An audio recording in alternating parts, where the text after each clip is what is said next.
A Midtown Memphis family says they've been living a nightmare for 2 years after a contractor botched a lead paint removal project in their home. In 2017, tests found their children had high levels of lead in their blood, so they took part in Shelby County's lead paint removal program. The family says the contractor did shoddy work, and now their house is in worse shape than before the work began.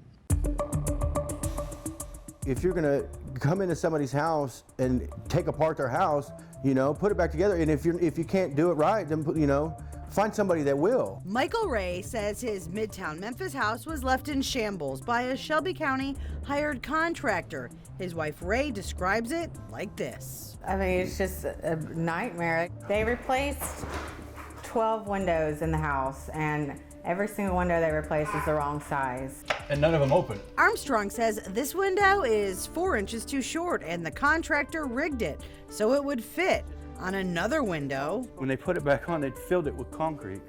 And there's just big holes on both sides.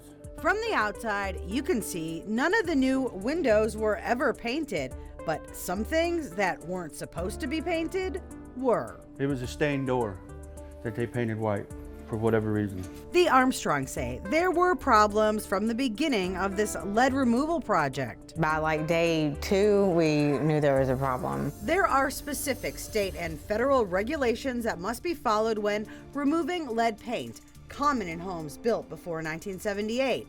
Lead paint can cause elevated lead levels in blood. The toxic metal can cause a number of health problems, especially for children, including brain and kidney damage and stunted growth. Rooms are supposed to be sealed to prevent toxic dust from being spread, but the Armstrongs say this is how the contractor did it. Cell phone pictures show gaping holes and protective plastic allowed dust from the scraped paint to blow throughout the house. This is what was done to protect clothes. If you look closely, you can see the plastic on top of the hanging clothes, leaving most of the items exposed. It was such a far cry from what they were, the guidelines they were supposed to be following. When the Tennessee Department of Environment and Conservation inspected the worksite, the contractor was slapped with a violation notice saying she violated the Tennessee Lead-Based Paint Certification Act and failed to provide adequate lead-safe work practices. She was also ordered to properly clean the site.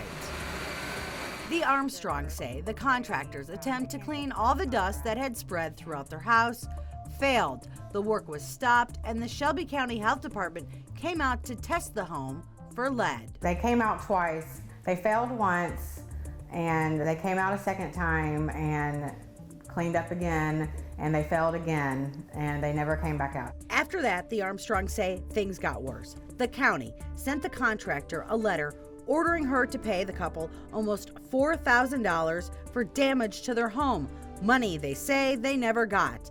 The county removed the contractor from the job, and the project, estimated at $45,000, was put back out for bid.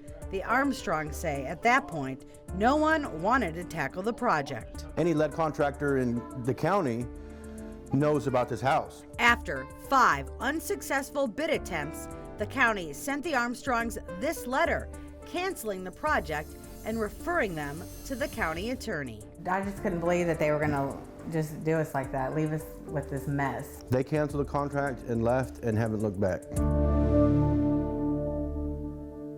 The good news, their 4 children are healthy and their blood levels have dropped. Coming up Thursday, January 30th, during Local 24 News at 10 o'clock, we confront the contractor, hear what she has to say and what Shelby County has to say about this house left in shambles. For the Local Eye team, I'm Jenny DePrizio.